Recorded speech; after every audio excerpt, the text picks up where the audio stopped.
Hello, everybody, and welcome back to University of Montana Geo 572 Advanced Hydrogeology.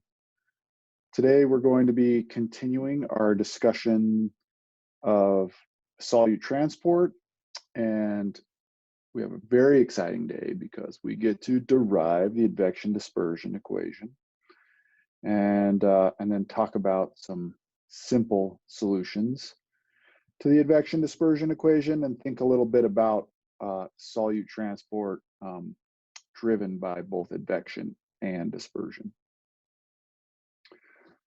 Okay, so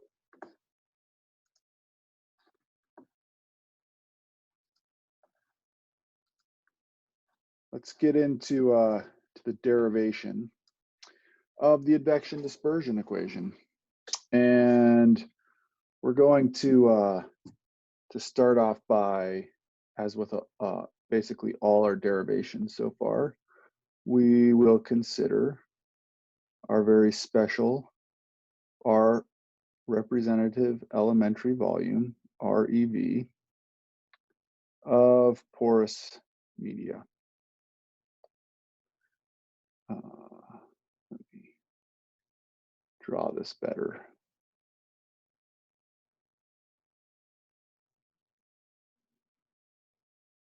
And so we have a cube here of porous media.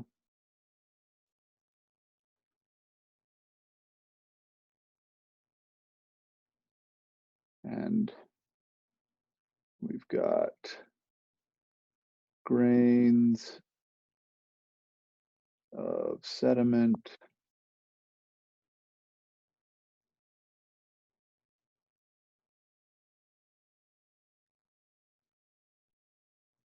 here.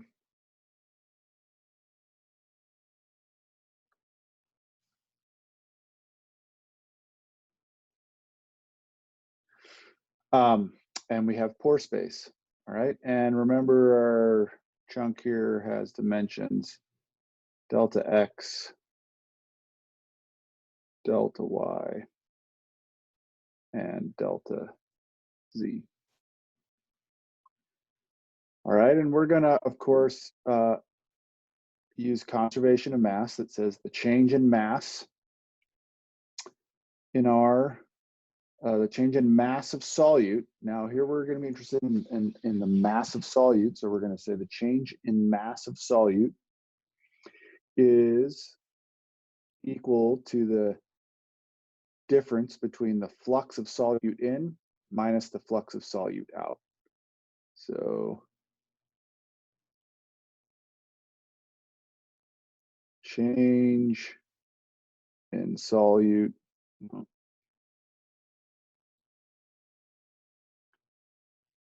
change in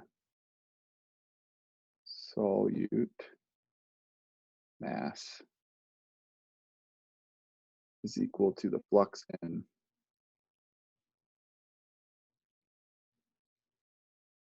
minus the flux out. All right, or the amount coming in minus the amount coming out. Okay, so the total,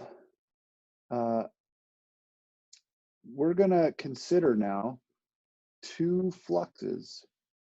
We have our advective flux driven by the mean velocity. So here, as always, I'm just gonna consider the X direction, but the derivation is the exact same for all the other directions, and then we just add them together. So my advective flux, I'm going to call this JA, the advective flux, we defined as Q times C, and this is also equal to N times V over C. Two ways to write it, same thing. And this is the advection due to this mean velocity. All right. We also have the dispersive flux. The hydrodynamic dispersive flux here, I'm going to say this is called JD, and JD is equal to the hydrodynamic dispersion coefficient times the negative hydrodynamic dispersion coefficient in the x direction here. So we'll put a little x there, times dc dx. All right. Okay. So then we do our little trick that we've done for all our derivations. We say, well, the mass out, we're just going to write as the mass in. So for example, we'll say the mass in is QC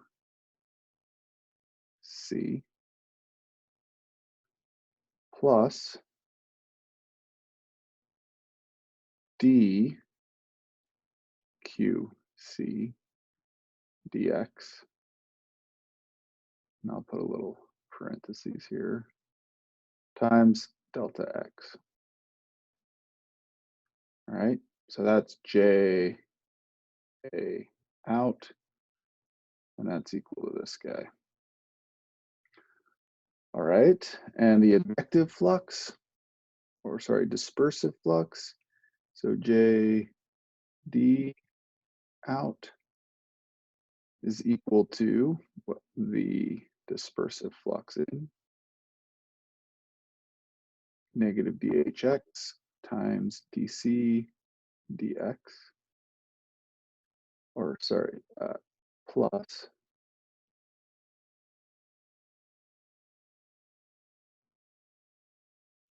d dx negative dHx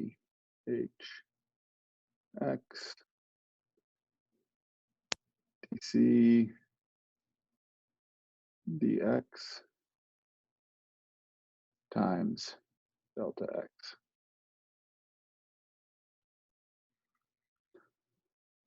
All right, so let's do some unit analysis and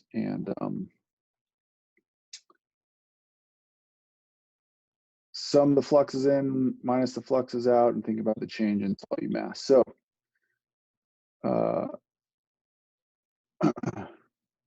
the total mass in, or the total mass change, is the volume of our REV,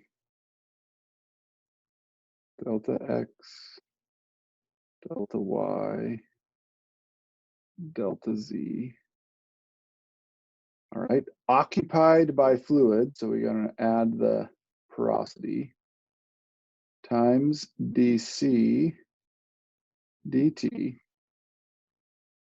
All right, so this will give us the change in mass with time is equal to the advective flux in minus the advective flux out. So QC minus D. Oh, and we need to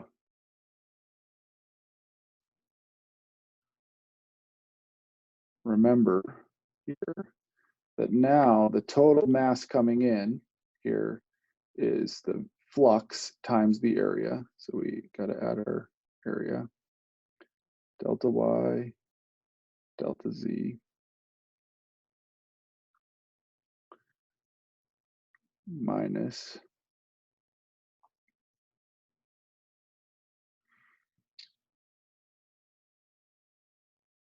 QC plus dQC dx times delta x times delta y times delta z. And we're going to do the same thing for the dispersive flux. So minus dH dC dx times delta y times delta z minus negative dH x dC dx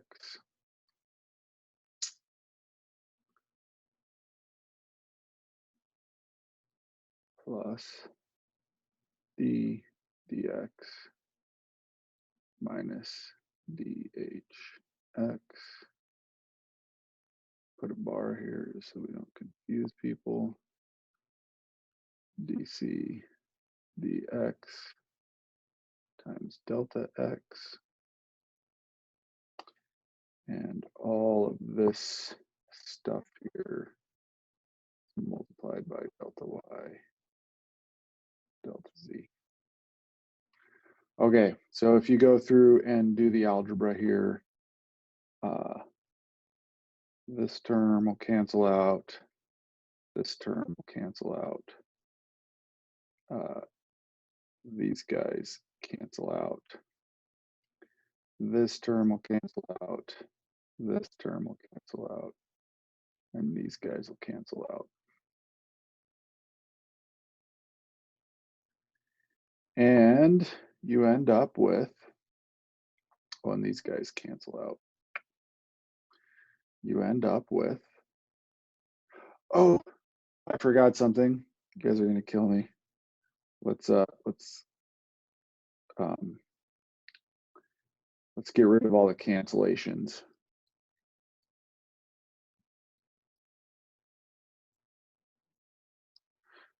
And think about what the area for dispersion is. All right. Dispersion can't go through the grains. It can only go through the pores. Now remember, Darcy flux is per unit area of REV. So it's okay to multiply Darcy flux just by delta y and delta z. This little q we can multiply by delta y and delta z. But for dispersive flux, the area available for dispersion is only the pore space. So the only place I can disperse water is through this pore space, and so I need to add a porosity here, and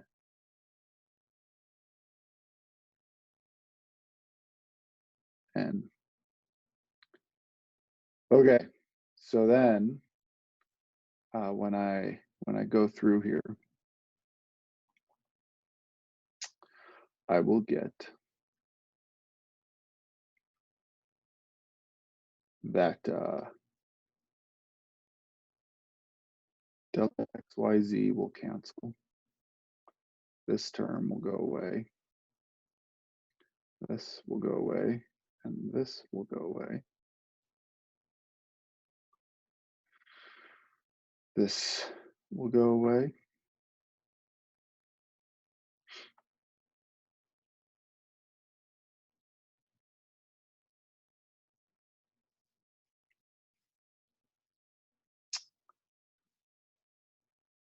And this will go away.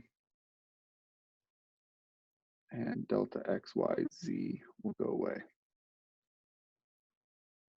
All right, and I will get, for the x direction, n dc dt is equal to minus dqc dx plus d dx dh x dc dx, and this is multiplied by n. So this is for the X direction. And I can go by this exact same logic for each other direction. I will get, and I add them all together, I will get the following. N dc dt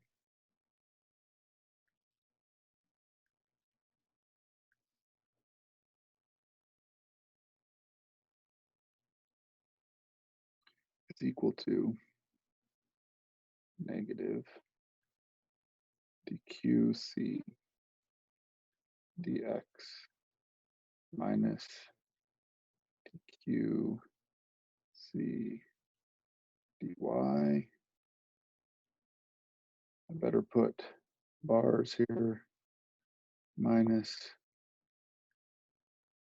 dqc dz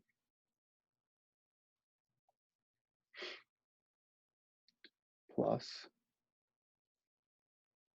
I'm going to move the dispersive terms down to the next line so we have plenty of room, d dx, and I'm going to just use the tensor notation, dh dc dx plus d dy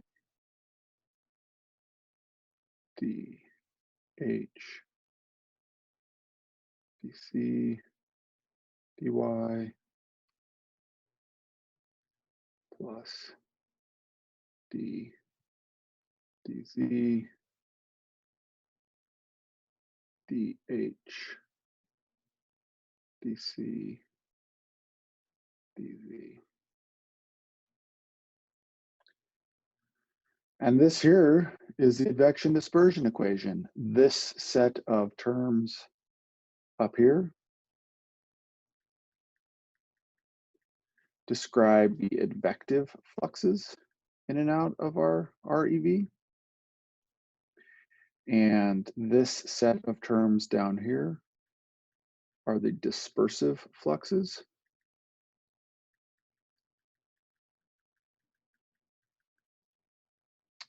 So this is a really important equation if you are interested in how stuff is moving through fluid transport of any kind. All right, this is the equation you use. This is called the advection-dispersion equation.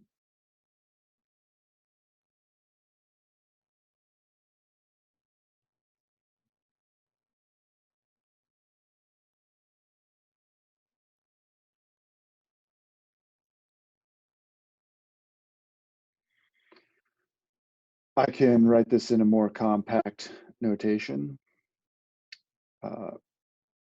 if I'm a lazy mathematician. N dc dt is equal to negative grad dot qc plus grad dot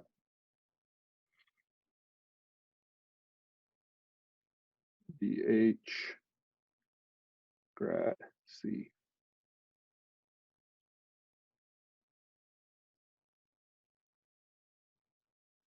I forgot the n's here. Can't forget those. N grad dot n dh. Okay, so this is our compact notation, three-dimensional advection-dispersion equation.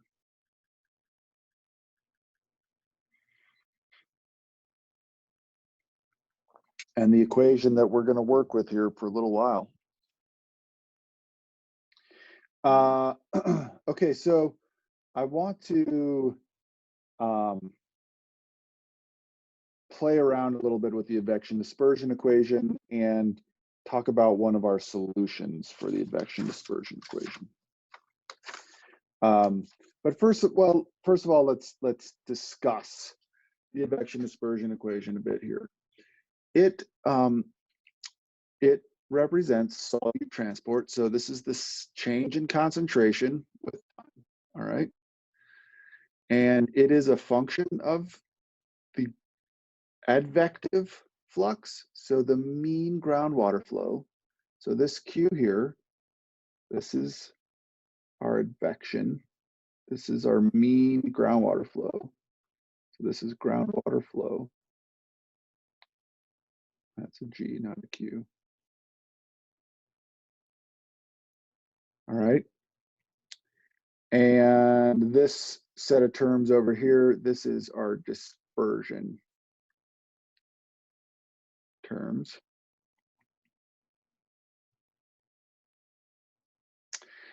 Okay, so how do we calculate groundwater flow? How do we get this groundwater flow? Well, recall that in order to calculate the groundwater flow field,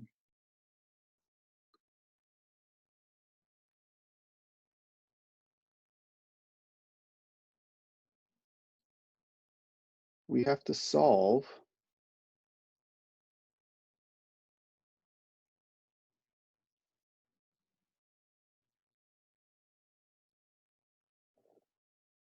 the groundwater flow equation. So e.g., say the sort of standard confined aquifer equation.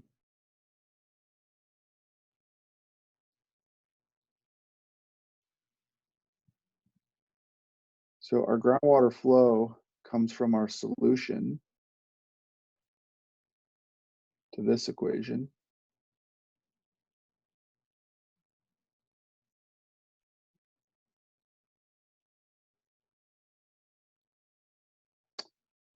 This is X.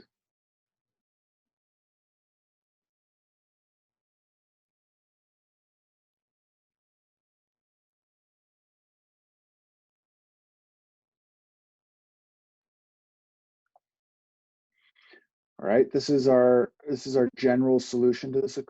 So we get Q comes from a solution to this guy.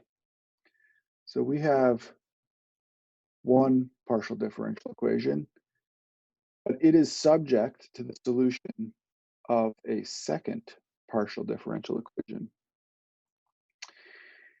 Okay, so if we wanted to know how solute transport is going to move, we've got to solve the groundwater flow equation. We get a fluid flow field, and that fluid flow field then is used to solve the solute transport equation. These two equations, 1 and 2, get called coupled PDEs. All right, they're two sets of physics described with two different PDEs. They are tied together one way or another. And there's a whole branch of earth science simulation that deals with these coupled PDEs. And you can have various ways these things are coupled. And just as an example, this is called a loosely coupled system because I can solve dH dt, I get Q, all right? And then I solve solute transport. But my solute transport doesn't then change the way my groundwater flows. So as an example, let's consider the case where we're transporting enough mass that we change the density. So as my concentration changes, I change my head, all right? Then the solution to 1 drives the solution to 2, and the solution to 2 drives the solution to 1. That would be called tightly coupled. That means each one is dependent upon the other. Here they're loosely coupled. As long as we're in a dilute case where we're not changing the density, the solution to 2 doesn't really care about the solution to 1, but we need the solution to 2 to solve 1. So we would call that a loosely coupled PDE. Just a bit of terminology as you go on, you'll hear about these, potentially hear about coupled PDEs. This is an example of them.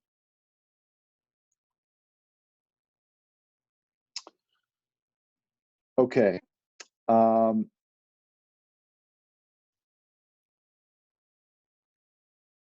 So the basic idea when we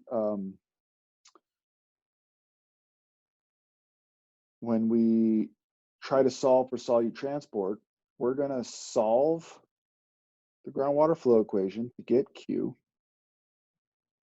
and we're going to use Q to solve star, or I mean to solve the groundwater flow equation. And we'll do that repeatedly. So we'll essentially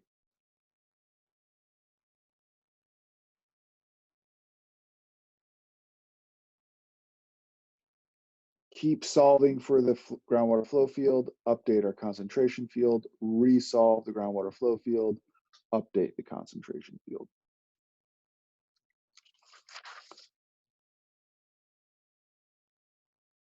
Okay, so we have coupled PDEs. We get our groundwater flow from, or we get our fluid velocity from our groundwater flow field in the general case. But I wanna talk about now some reductions we can make in our complexity. So in the general case,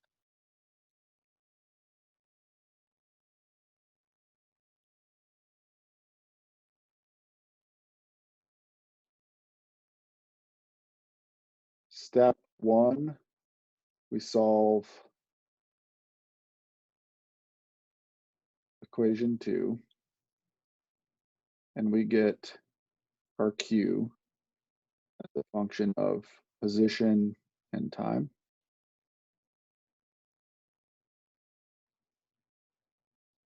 We use this guy. Step 2, use Q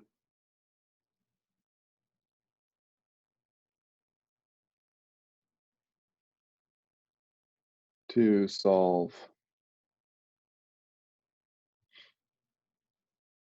equation 1, our solute transport equation.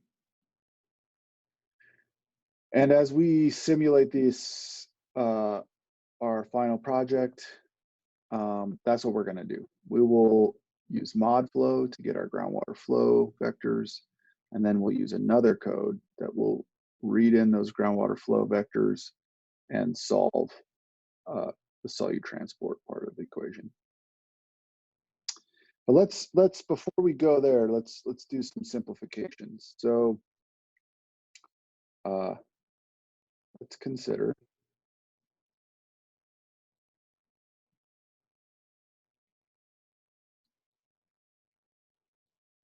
one-dimensional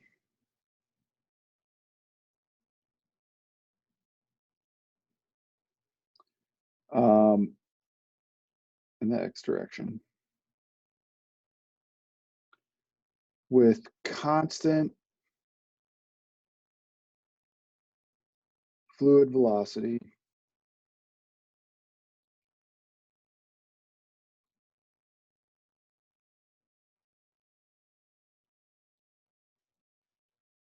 and homogeneous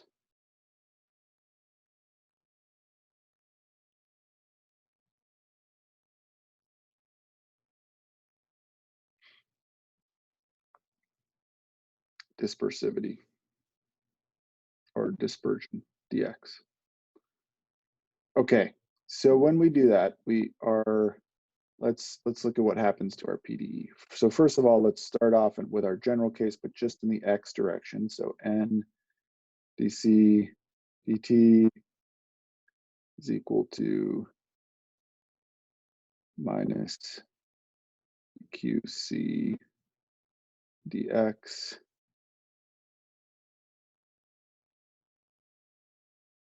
plus d dx and d bar dc dx. Okay. If we have constant velocity, that means this q can come out of our derivative, all right? And we could rewrite this negative q dc dx. And I'm going to go one more step here. I'm going to pull the q out, and I'm going to remember that q can be written as negative nv v x dc dx, all right, plus now, let's say homogeneous d sub x and n. If n and d sub x are homogeneous, that means they don't change with space, so they can come out of the derivative. So I got n d bar x d squared c dx squared. Okay. Well, now I can get rid of n's, and I'm going to end up with dc dt is equal to negative vx dc dx plus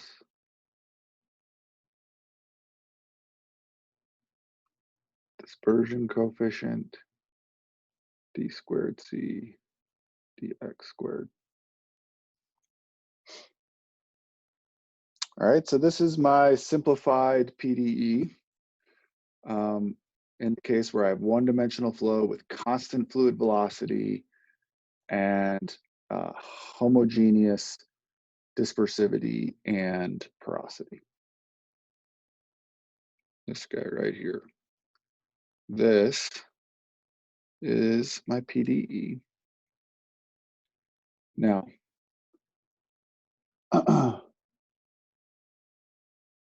let's consider a set of boundary equations. I want to solve this. So I need all the ingredients to my boundary value problem. So the first thing I need is a PDE. I have it. Then I need a domain. Let's say the domain is x between 0 to infinity. All right. So we're a line. X goes from 0 to infinity. Okay.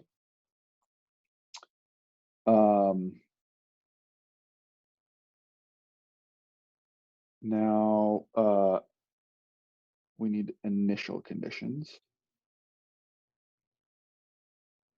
And let's have our initial condition be that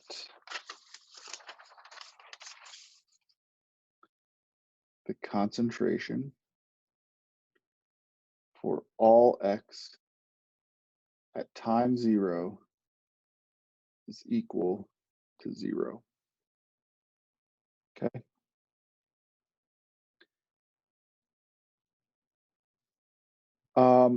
Now, this is a partial differential equation. We have the same 3 types of boundary conditions. We have either a specified value, all right, and now our variable that we're solving for is concentration. So this is a variable, all right. This is our dependent variable, concentration. Our parameters that we're solving for, or that control the equation, are V and D. Okay, so our initial condition, we are setting now the value of the parameter for all x at time 0 is equal to 0. All right, so now let's have some boundary conditions. And we'll do one is that concentration at x equals to 0, T is equal to C naught for all T greater than 0. All right, so this is the exact same kind of step change. A lot of our first solutions dealt with a step change in head, and we watched how that propagated out into the groundwater system. This is a step change in concentration. We're starting off with at 0 concentration, and then at the inlet side of our boundary, at time equals to 0, we step the concentration up to C naught, whatever that is. And then we're going to have a second boundary condition. That is that the concentration at x equals to infinity, T is equal to 0 for all T greater than 0, equal to 0. And all this says is that at some point far away, the concentration that we inlet never reaches it. So these are the completely analogous boundary conditions that we used to derive our analytical solution to a step change in head. But now our equation is the advection-dispersion equation, and it has 2 terms, and the solution then will not be the same. So these are both Dirac-Clay boundary conditions. That is, we've assigned the value at the ends of our domain. We can have the exact same kinds of boundary conditions for the advection-dispersion equation as we had for the groundwater flow equation. We can have Dirac-Clay, so we can assign concentration, the value of concentration at the boundaries. We can have Neumann, which is we can assign the gradient in concentration, all right? Or that's analogous to assigning the flux of solute, the dispersive flux, sorry, dispersive flux. So we can assign the value of concentration, we can assign the gradient of concentration, or we can have a mixture. And we can have all the same kinds of boundary conditions. It's just that now concentration is what we're setting, and gradients in concentration instead of head and gradients in head. All right, so the solution to our equation, subject to these initial conditions, boundary conditions on this domain, is as follows. And this is called the Ogata-Banks solution. So actually, let me write that here. And that's just because these folks came up with this first solution. So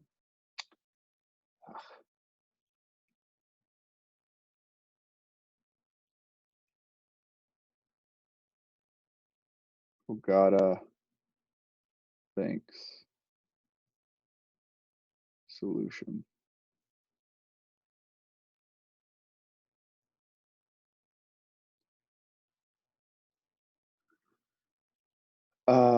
And that says that the concentration at any location and any time is given by the following equation. C naught over 2 times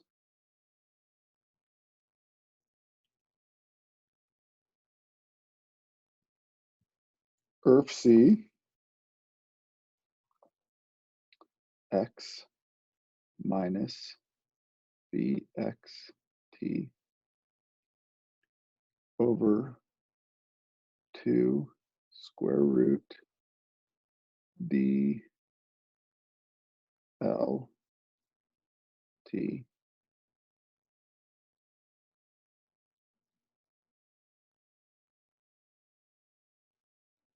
I'm going to write the next term below here so we have plenty of room. plus exp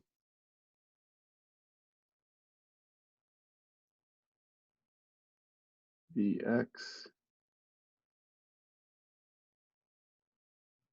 times x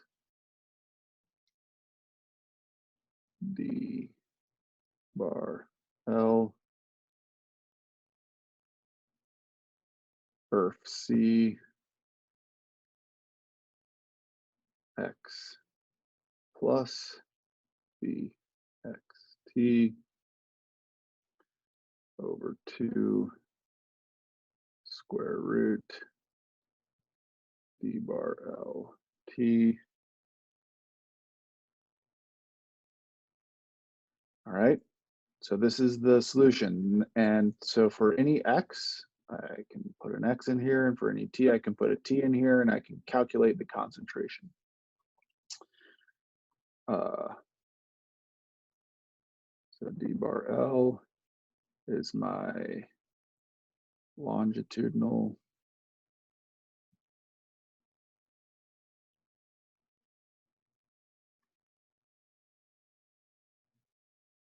hydrodynamic dispersion coefficient.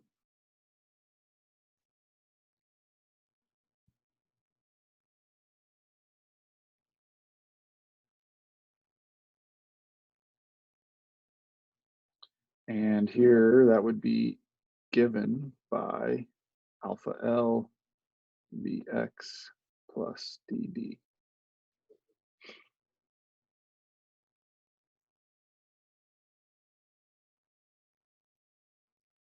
Vx is my constant velocity in the x direction.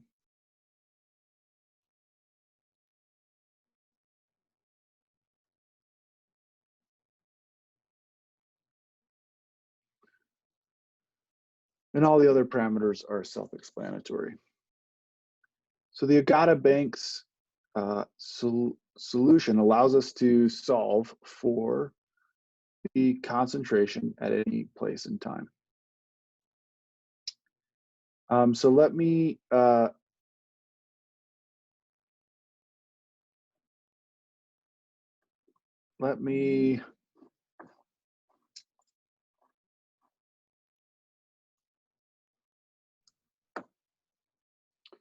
okay, so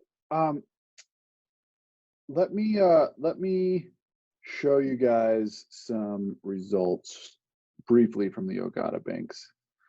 And essentially, you know, here I've coded up the Ogata-Banks solution. You can see it here, C naught over 2 times ERF C times MPXP times exponent times ERF C. All right, so this is the Ogata-Banks solution. All right, and what I'm going to do is I'm going to run it. I've given it a variety of different things, like the initial the concentration at the inlet. The velocity is 10 meters per year. And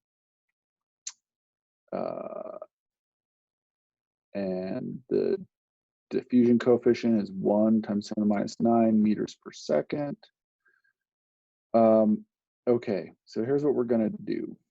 We're going to go in here and we're going to run the Ogata-Banks solution for a bunch of different dispersivities. 1.5, so a very small dispersivity. 1 at 10, which is about a middle of the road dispersivity, and 1 at a dispersivity of 100, which is sort of a large dispersivity, okay? And then I'm going to plot up the solution. So let me run this. And what I want to do now is come down here and look at this graph. And let's look at what we're looking at. So here, I've plotted the concentration for a whole bunch of times, starting at time 0, going through 40 years, all right, at one X location at 100 meters. So what we're looking at is the concentration, say at 100 meters for 40 years. And let's look first at this alpha equals 0.50. This is very little dispersion, all right? So all of the mass is basically being transported by the advection. So we're 100 meters away from the location, and we're traveling, what did I say? We were traveling 40 meters or 10 meters a year, 10 meters a year, all right? And so if we're 100 meters away and we're traveling 10 meters a year, it should take around 10 years for the concentration to travel from the inlet location to where we're observing. So let's look at this plot. It's the concentration stays at 0, stays at 0, stays at 0, stays at 0, and then I don't know, about 8 or 9 years it starts to tick up. All right, at about 10 years, it's pretty much it's very high, and the concentration has essentially broken all the way through. I'm to my initial to my inlet concentration C naught. So the concentration C over C naught is equal to 1. Up here, that means I'm at my inlet concentration. So this breakthrough is the history profile of the concentration moving from the inlet at 0 meters, all right? And then this is our history at 100 meters, watching the concentration increase as it moves through the system and gets to our observation location at 100 meters. And this is the curve with very little dispersivity. It's essentially over a very short period of time, the concentration goes from 0 up to full concentration. It's pretty much full. And we can think about this as the solute moving as a single plug down our flow path, and then moving out into our system over that single flow path. All right.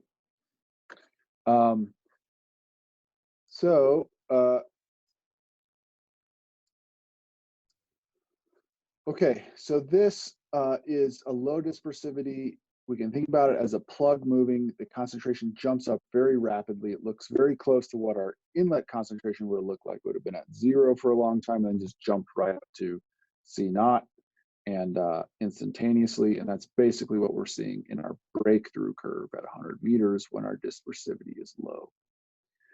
When we have a dispersivity of 10 meters, we see that concentration, solute starts to arrive much earlier. All right, that's because we have random velocity fluctuations. Some of them are moving faster than the mean velocity, and so we get solute arriving earlier than in plug flow. All right, and that the arrival time is smeared out. It takes much longer. We don't reach full breakthrough until, say, 25 years in this case. So we have a much longer, broader, smeared out arrival, right? In the case where alpha is equal to 100, so very high dispersivity, we see almost instantaneous arrival of some of the solute. But then that concentration climbs really gradually. We have this big smeared out arrival time. And even after 40 years, we haven't gotten to complete breakthrough of our solute yet. Some of the solute is being trapped in really long flow paths and isn't making it to our sampling location. So there's 3 important points here. These are called breakthrough curves because they're essentially plotting. A breakthrough curve plots at a single point the concentration over time.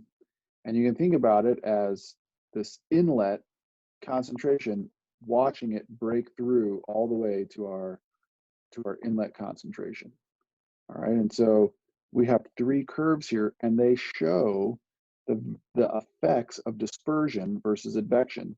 So our first curve is advective dominated. Advection at the mean velocity is dominating our transport. Whereas this curve where the dispersivity is equal to 100 is dominated by the dispersion. We have almost instantaneous arrival, and the arrival looks very very, very different than our um, than our advective case. All right, so solute transport, uh, the Ogata-Banks allows us to look at solute transport and how it's affected by these two processes, advection versus dispersion, and what we might expect when we are thinking about how solute moves. So in an advective dominated system, things move at the speed of the groundwater, and we get very sharp changes in concentration. And pretty much the mean velocity will tell us when things are going to break through. Conversely, when dispersion dominates, we get very early arrival times, and our breakthrough curve looks almost not like the fluid velocity has almost nothing to do with it. It's really dominated by the dispersion. We see that even after 40 years, we haven't even broken all the way through. So it allows us to think about the interplay between advection and dispersion. And in fact, the last thing that we'll discuss today is the Peclet number. And the Peclet number, PE, is a dimensionless number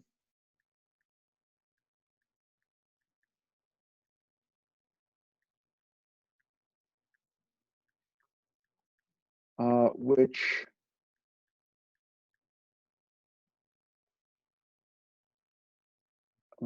it's not an H, this is a hash, a dimensionless number, which essentially, I guess, measures the relative strength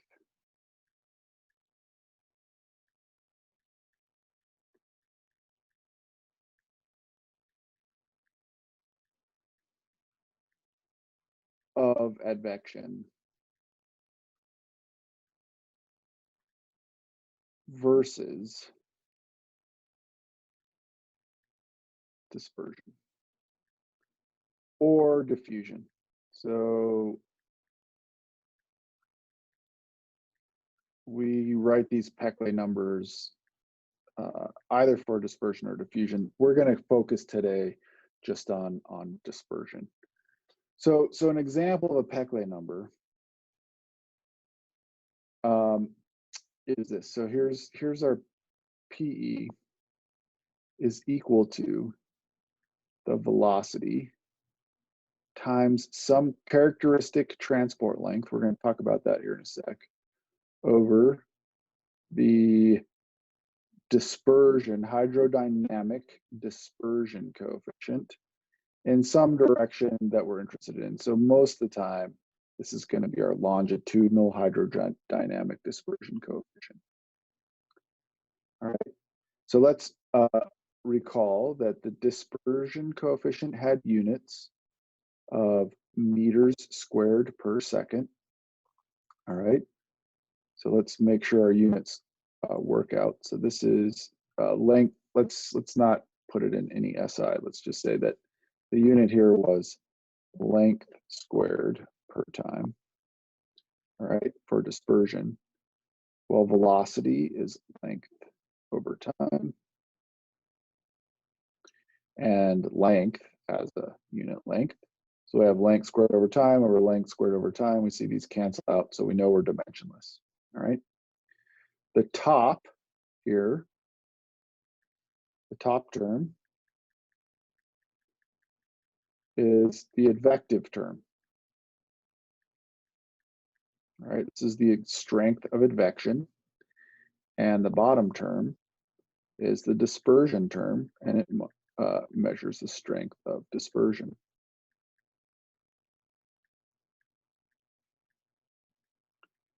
In our system. All right. When our Peclet number is high, so a Peclet number greater than 1, all right, that means the top or the advective term is much stronger. So that implies advection dominates our system. And if we go back to our breakthrough curve, that would be something like this orange one. We have a low dispersivity, we have advection dominating, and everything's basically arriving at the mean fluid velocity. All right.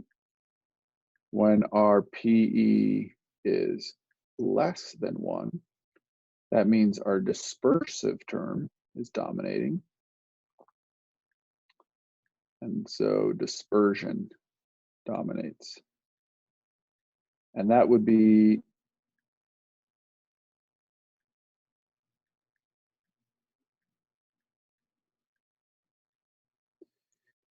say this alpha equal 100 curve that looks very different. This is our dispersive dominated.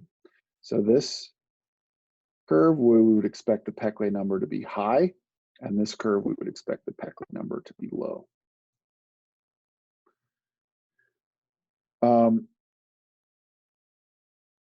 Okay, let's look at some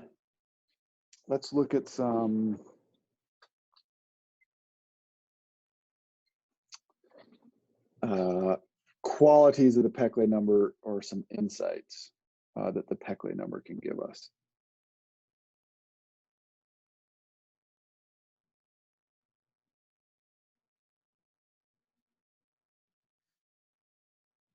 So, and first of all, let's recall that the HL is equal to alpha L times V plus BD. Okay, and so it might help us then to think about the Peclet number in this way. PE is equal to VL over alpha L plus B. All right.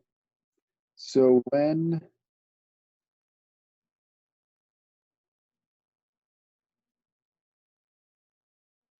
V is small,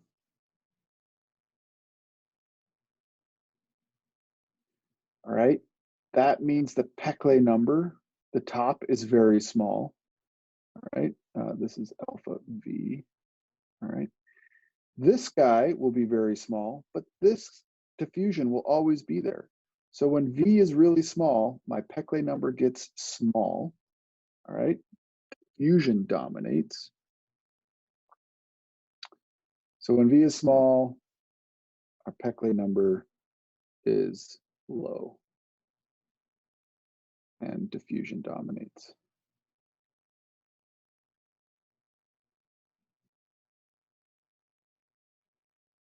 Okay.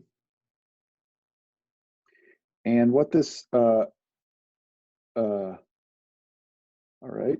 So that's our first insight. So the lower the velocity, the more diffusion starts to dominate this guy, DD.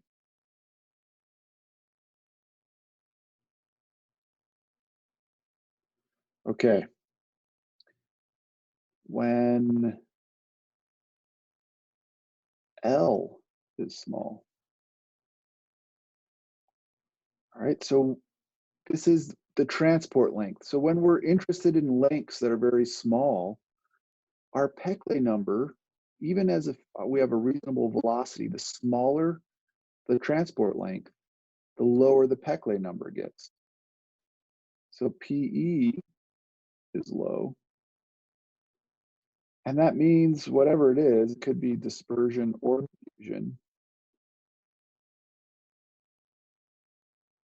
dominates. All right, and our insight here is that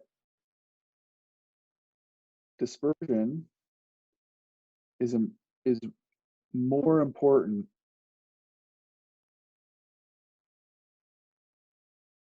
at small length scales.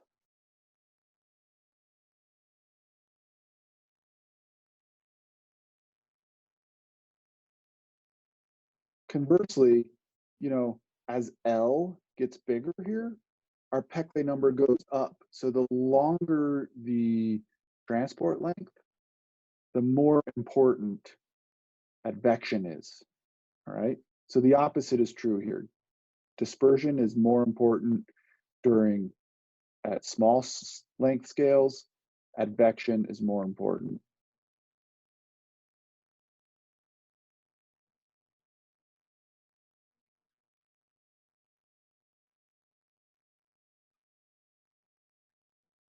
At large length scales.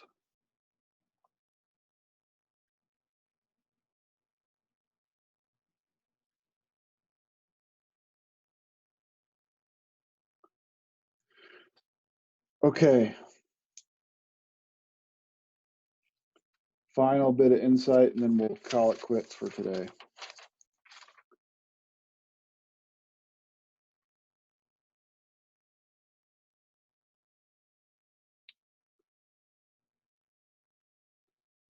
When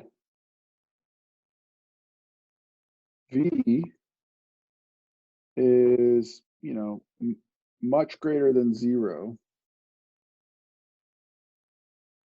dl equals the alpha V plus dd. All right, so let me give you some numbers here. dd is generally less than or equal to about 7 times 10 to the minus 9 meters per second. All right, so dd is small. All right, so as long as my velocity is like much greater than 10 to the minus 9 meters per second, all right, that's a nanometer a second. All right, as long as we're moving faster than a nanometer a second, all right, then this is approximately equal to alpha V. All right, and so in that case, the Peclet number boils down to V over L over alpha over V. All right, our V's cancel, and it becomes the ratio of our transport length to our dispersivity. All right. So when we have fluid velocity, our Peclet number really boils down to the transport length versus the dispersivity. All right, so here, let's go back here. I have a velocity of 10 meters per year. It's going to end up being about 3 times 10 to the minus 6 meters per second. So, it's significantly bigger than 10 to the minus 9. All right, so we can assume that our Peclet number is essentially equal to the transport length over the dispersivity. So this curve here, our transport length is 100 meters, and our alpha is 0.5. All right, so we would have a very large Peclet number, and boom, we've got an advective dominated curve. For dispersivity equal to 100 meters, well, our Peclet number is basically equal to 100 meters over 100 meters, or 1. All right, and we're starting to get dispersion playing a big role. All right, dispersion and advection are supposed to be roughly equal here. Okay, so Peclet number allows us to characterize this relative strength of advection versus dispersion and think about what the dominant transport processes are, it also gives us some insight into transport in general. If we're thinking about transport over very small scales, say a centimeter, dispersion and diffusion are big, big players. But when we're thinking about transport over hundreds of kilometers, dispersion is playing less and less of a role, all right? And advection dominates. As the velocity goes to zero, diffusion starts to dominate the processes, all right? When our velocity is much greater than zero, then all that really matters is the difference between the length that we're interested in the transport and the dispersivity. All right, so that's our introduction to the Advection-Dispersion Equation, derivation, and first solution, and some insights. All right, thanks for being here, and we'll see you guys in class.